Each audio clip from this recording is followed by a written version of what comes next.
What's going on, guys? Today I'm going to be talking about the 2015-2016 NBA season. I'm going to be talking about it in terms of basketball-wise, but I can kind of connect it to 2K.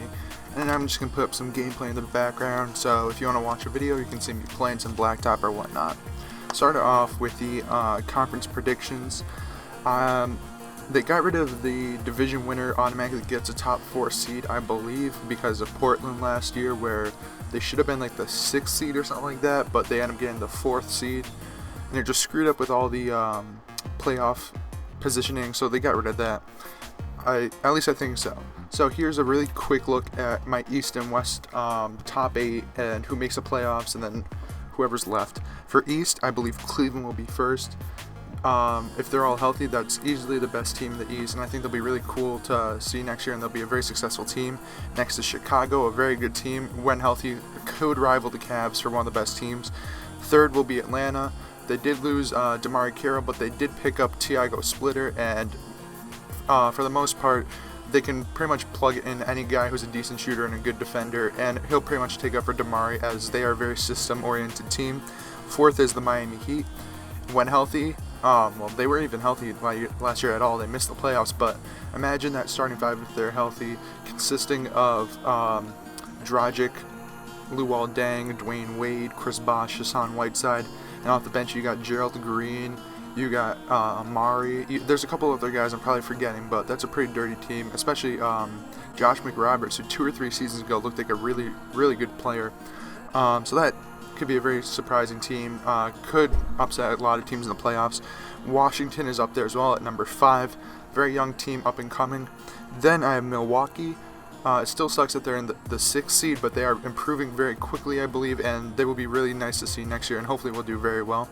7th is Toronto. I hate Toronto for some reason. I like DeMar DeRozan, but the rest of the team, I just don't get how they always get, it seems like, the 3 seed, because they always blow it in the 1st or 2nd round anyways. Like, I just don't like them, so I gave them the 7th seed. And the 8th seed I'll give the Pacers. The Pacers blew up their core, except for Paul George, that won the or made it to the Eastern Conference Finals, I believe 2 years in a row, 3 or 4 years ago, give or take. Don't really remember off the top of my head. They barely missed the playoffs last year, and that's because Paul George was out for all but about 8 games. So with him healthy, having Monte Ellis on the team as a new player, Miles Turner, who looks decent, he's there pretty much for defending the rim and taking outside shots, and they look like an overall pretty decent team, and hopefully George Hill will have a good season. I kind of like him as a player. I think he can do decent. Now, there's 3 teams who I thought could be in the playoff positioning, but they barely missed out, and that's the Celtics, Detroit, and Charlotte. All of them have very nice rosters, and Charlotte was there 2 years ago, and the Celtics were there last year, and I believe both of them could make it if they can sneak in. And Detroit is slowly getting better and better. Getting rid of Monroe was actually a plus for them, as he did clog the lane a lot. But, you know, they're getting better, so those are my next 3 teams to make it in. And to round out the bottom, I have Orlando next. They are going to be very good very soon, I believe, but they still need more time to mesh, as they're adding Mario Hezonja and Aaron Gordon just starting to come into his own. So hopefully they'll be good soon. Then I have Brooklyn and New York, the 2 New York teams. I hate both of them. I don't think they'll do well. They don't have that good of rosters. I don't know what they're doing. The New York teams, I feel like they don't have any plan. And then last team is Philly. Philly's going to take 2 more years, probably at the most, and then they'll start trying to win. But for right now, they'll take the top picks, especially with guys coming out like Ben Simmons and Skal Lesebre. I don't say his name perfectly, sorry about that. But there's some guys that look pretty nice coming out of college this year, or that we think will come out. So I think they'll go for a top pick again. My personal favorite, Brandon Ingram, I believe he's from Duke. He looks like Kevin Durant. He's like 6'9", 190. That's who I'm gonna root for, I guess, in terms of like, there's always one like really top rookie who people go against, and I usually like, and that's my guy. Alright, for the West, I have Golden State winning it again. They did get kind of lucky with their health last year, but I mean, overall, that was easily the best team in the NBA. I mean, they won the finals, and they're very good. So I'll just put them up there again, because I believe that they can repeat. Maybe not win the championship, but they definitely can make it deep in the playoffs. Second seed is Oklahoma City. Last year, no one really was healthy. Westbrook was the only guy who could be considered healthy, who was like really good. I mean, Ibaka was there, but he didn't do too much. But I mean, Russell Westbrook's a tank. Like, I don't like him too much because he's super inefficient and he goes just for his stats. But I mean, this guy broke his face and came back like a couple days later and just had monster nights over and over and over. But he's more of a stat padder than an actual team player in my personal opinion, so that's why I'm not too high on Russell Westbrook. Third, I have San Antonio. They did lose Tiago Splitter, who's an alright center, so they lose kind of their depth, but they did get LaMarcus Aldridge back. Well, not back, but they did take him away from my favorite team, so I think they could end up being a much better seed, especially now Duncan can actually rest, and they have an actual first scoring option because I don't think Kawhi is there just yet, but he will be soon, and now LaMarcus Aldridge can kind of leeway from Tim Duncan era. That was also a little bit Tony Parker to him to Kawhi, and they can hopefully build a successful franchise for the next 10-15 years, continuing on for the past 18 years. That'd be insane for almost a 30-year stretch. I don't know if it'll happen, but it could happen. Then at fourth, I have Houston. They slipped from the number 2 seed they had last year, mainly because of the teams that were improving. I like Houston a lot, especially James Harden, because I mean James Harden carried a team that was mainly injured to the 2nd seed, took him to the Western Conference Finals, and there he just ran out of gas. With Ty Lawson, if Ty Lawson decides not to be a freaking child out there and gets drunk all the time and gets DUIs, he can be a very useful and successful player, and I really hope he is because he's pretty fun to watch. Fifth, I have the Clippers. I just don't like the Clippers. I feel like I don't like the big teams from New York and LA. Like, those are 2 cities I don't know. I don't like the players from. I mean, they did get Lance Stevenson, who, if he works out, will be good, and same thing with Paul Pierce. But for the most part, there's too many question marks. Blake Griffin and Chris Paul are a great 1-2 tandem, but Chris Paul, I believe, is 30 or 31 now, maybe. He was in the 2005 draft, so he's getting up there in age. I mean, 31 isn't too bad, but he's going to start slowing down. And Blake Griffin, he's good, but I don't know. Then I have Memphis right after them. It's between Memphis and New Orleans for this spot. Well, pretty much 5 through 7 can all be switched around because Memphis is pretty good, but Marc Gasol is getting pretty old, and the same thing can go for Zach Randolph. They did get Brandon Wright, who would be very nice in Memphis as being a nice shot blocker, rebounder, defender kind of guy. But I really don't know. And New Orleans, of course, with Anthony Davis, they would always be up there because Anthony Davis is extremely talented and super young, and if they actually learn how to play with him with all their pieces, they can be super successful next year. My 8th seed might surprise some people, and it's the Utah Jazz. I'm very high on the Jazz, mainly because their starting 5, except for their point guard, is pretty impressive. Having Rodney Hood, who's a pretty good shooter and scorer, very tall. You got Gordon Hayward at small forward, who I like a lot. Power forward, you've got Favors, and at center, you have Rudy Gobert, the Stifle Tower. With all 5 of those guys, and then point guard, who is it now? Trey Burke, because Dante Exum got hurt, which I feel really bad for him because he started to look a lot better in Summer League. But they have a pretty good team, very defensive oriented, and the second half of the season after they got rid of Kenner, they did very, very well. So I think they can improve on what happened last year and possibly sneak into the 8th seed. Now the 2 teams that were close to the playoffs but I think could sneak in or might miss it is Phoenix and Dallas.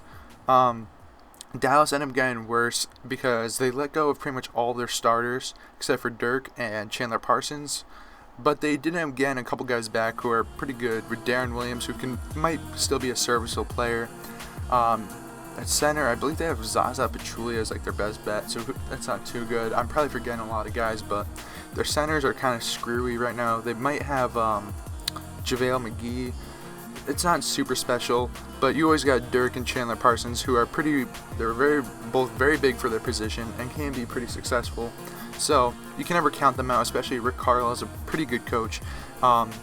So they're up there, and the Suns are always meddling with the 8th seed. I just hope one year they'll be able to get in, because it's been a while. But those are the 2 teams that barely miss out. Then there's 5 teams I don't think really have a good chance. Starting off with Denver. Denver, I mean, they're on the right path now because they're kind of getting rid of that whole idea of, let's not have any superstars and just a lot of decent players that they did when George Karl won Coach of the Year like 3 or 4 years ago. And they had Iggy was their best player, and they lost in the first round to the Warriors. I mean, it's pretty nice to see a team that has no superstar who demands the ball, but at some point you have to have a guy who can actually score consistently for you, because no one on that team is a consistent scorer except for maybe like Danilo Gallinari. But they're moving away from that. They're starting to break the thing down. They have Jusuf Nurkic, who can have a very good season, and Moutier looks pretty nice. After that, Sacramento. They're just a mess. I think I mentioned them in previous videos, just talking about them all around. I know I did a rebuilding of them, and I don't know. They're just a freaking mess. DeMarcus Cousins is absolutely amazing. I want to see how Rondo does, but besides that, they're a mess. Next, I have Portland. They lost almost all their starters except for Damian Lillard and one of their best bench pieces in Aaron Aflalo. And they're my favorite team, so why I might put them at the 13th seed instead of much lower. That might be why, but also a lot of their really young guys have a lot of potential to do well this year, whether it be Myers Leonard, CJ McCollum, Al-Farouq Aminu, who's not too young, but he hasn't proven himself yet, or Plumlee, whichever one they have. I believe it's Mason. He was in the dunk contest. I don't know the difference. I know what they look like, but I don't know their names. So they can be pretty good, and they'll be up and coming. Next is Minnesota, who could surprise a lot of people, but I feel like they still need to mesh and get rid of some of their pieces. Garnett, well, he's old, so he doesn't really fit, but he'll be there to be a mentor, which I think will be very good and useful to that team. But then you have Kevin Martin and Nikola Pekovic. Both guys really deserve starting spots, but not on this team. This team is way too focused on player development to be given these guys are at least 30, I believe, both of them, big minutes. I really want to see them trade away, so Timberwolves can get something back, and I like both players, so why not give them a chance somewhere else, because otherwise they're going to be buried in the bench. But the whole team will be pretty good coming in the next couple years, hopefully, and I do enjoy a lot of the young pieces they accumulated. Then the final seed is the Lakers. I don't know, a lot of delusional Lakers fans think that they can end up making the playoffs. I doubt it, unless Kobe has an insane season. Julius Randle actually says he can play basketball, because in the summer league, every time I watched him, I was extremely disappointed. I thought he'd be a lot better, and he just looked pretty bad. And D'Angelo Russell can play, because he didn't look that good either. So it's a lot of can they actually mesh and play together. And if they can, that'll be great, but I realistically don't see them doing that. So they're going to have a top pick again, I believe. Now I'm going to go quickly through the awards of the season, because I want to predict what's happening, because I like predicting stuff, see how I do. Maybe I'll get some stuff right, maybe I won't, who knows, we'll find out soon enough. For MVP, top line of the list has to be Anthony Davis. If he leads his team to a top 5 seed, I believe he could win MVP. He's very talented, and I mean, he's probably 21 now, which is crazy to think about, and I just want to see him have a great season. I think he's about to reach it. He's improving his shooting range, he's getting bigger, stronger, so he can be very good. And after that, I have LeBron, KD, Harden, Curry. The rest of the 4 guys who are on the All-NBA first team, I believe. Well, KD wasn't because he was hurt, but KD was always a top player. And the last guy I did for a sneaky pick is Aldridge, because if the Spurs get the first seed and have a really good season, I can see some voters being like, hey, Aldridge is pretty good, and throw him a couple votes. Most improved player. Of course, I have to go Portland first, because there's a lot of guys going to get big minutes. So I have CJ McCollum and Myers Leonard at my top, because, I mean, there's no one really starting a shooting guard and big man, really, who's really proven. Shooting guard is probably given to CJ. If not, they'll give it to Gerald Henderson, and then CJ can come off the bench and get a lot of minutes. And then Myers Leonard can play either power forward or center, most likely center, because he's like 7'1". And he's already a pretty good scorer. He's a very good shooter already, so I think he can win Most Improved Player. Some other guys, I saw this on, I believe, the NBA website, is Marcus Smart and Aaron Gordon. Both are second-year players who I think showed a lot in Summer League of what they can do, and hopefully they'll do better. Porter was up there as well. Porter's pretty good. I don't know. He's going to get more minutes, and I hope he can do well, because he just looks like an alright player. Donatas Montaiunas is up there. He's actually really nice. I love him on any team. And I feel like Dwight Howard gives him a chance to score more. That would be a really fun thing to watch, because he's a really good back-to-basket player. They mentioned Canner on that. I just want to bring it up. For some reason I feel like people will actually put Canner in Most Improved Player votes, because they're like, oh, last year he only averaged, I don't know, 13 points and 8 rebounds, and now he's averaging 21 and like 13 or something crazy like that. Because he did really well with the Thunder, but the fact is, I don't think that'll be even close. Because he's a horrendous defender in the first place. And second off, when KD's there, KD's going to take almost all of his shots, so I don't know. I don't think he'll fit. Then the last two I have are kind of sneaky picks, my personal opinion. John Henson and TJ Warren. I mean, John Henson is a crazy player. I want to see him play big minutes because I believe it was like per 36 minutes last season, he averaged over 4 blocks a game. And TJ Warren, in my personal opinion, reminds me a lot of a really young Corey Maggette, who's a very good scorer, getting into the paint and whatnot. But besides that, he can't really shoot or do too much. But he still is very talented and a good scorer, and he did really well in the summer league. And Henson, I feel like he could be most improved player because he'll probably come off the bench for the Bucks, but he can put up crazy numbers if he gets enough time. And he's a really good defender. He's an alright rebounder and scorer, but he's what you want off the bench. For 6th man of the year, I saw this on the website as well, and I have to agree. Mirotic is probably the best bet. It's hard to really guess beforehand who's 6th man of the year unless you know who's set in stone for the starting positions. So like James Harden, when he won it like 4 years ago, you kind of knew he'd win it because he's one of the best players not at that time, but he's a very good player in the NBA, and they wouldn't start him, so you're like, alright, 6th man of the year, and he deserved that. But I'll put Mirotic up there because he too is a very talented 6th man who could win it, as he's a very good scorer, and he's not that bad of a defender. Some other guys, Andre Iguodala, of course, he won Finals MVP, and he'll most likely come off the bench. There's a couple guys, I didn't even want to list their names, I just said a lot of small guards. There's always these small guards who can't start, who chuck a lot of shots, but they end up doing pretty well in the playoffs, or wherever they are, such as Isaiah Thomas, Lou Williams, Aaron Brooks, it always seems. Those kind of guys, Nate Robinson, but he's probably going to play in China this year. You never know. One of those guys usually ends up doing very well. For a couple guys from the Heat, I feel if the Heat do really well, they might look to the bench and be like, hey, these guys are really good. So I said Gerald Green and Amari. Amari's getting older, but he still can be pretty effective. And Gerald Green, I feel like, can be revitalized every 2 seasons or every other season.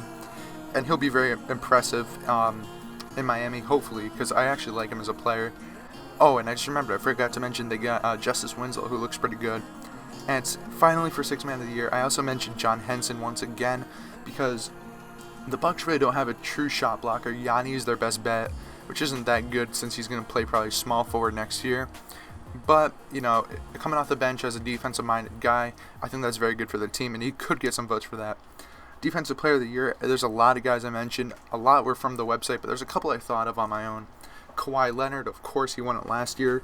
Draymond Green, guy who I think should have won it last year, especially with the advanced analytics where everything's going and everyone just thinks, oh, if it's advanced analytics, it's automatically right. Don't really believe in that, but that's what a lot of people do. Dwight Howard, he's always a very good defensive player. He was hurt most of last season, which is why he really didn't have any chance at winning it or getting any, didn't get an All-Star game. Rudy Gobert was up there, who I agree with highly, because that man, that is the one guy, if I was an NBA player, I would not want to see guarding the rim. Dude's like 7'2" and can like nearly grab the rim just standing like flat foot. I know Hassan Whiteside can do it, stretching out, but like Gobert is a lot scarier to see. Up there too is Anthony Davis, of course, because he's a crazy defensive player, and he's good offensively, but we're talking about defense as well. And the two guys, like perimeter-oriented guys, who I think could be sneaky picks, would be Michael Kidd-Gilchrist and Victor Oladipo. Both of them are very good, hard defenders, and I feel like either one of them can steal some votes, like the Tony Allen type. Hopefully they can. That'd be very nice to see.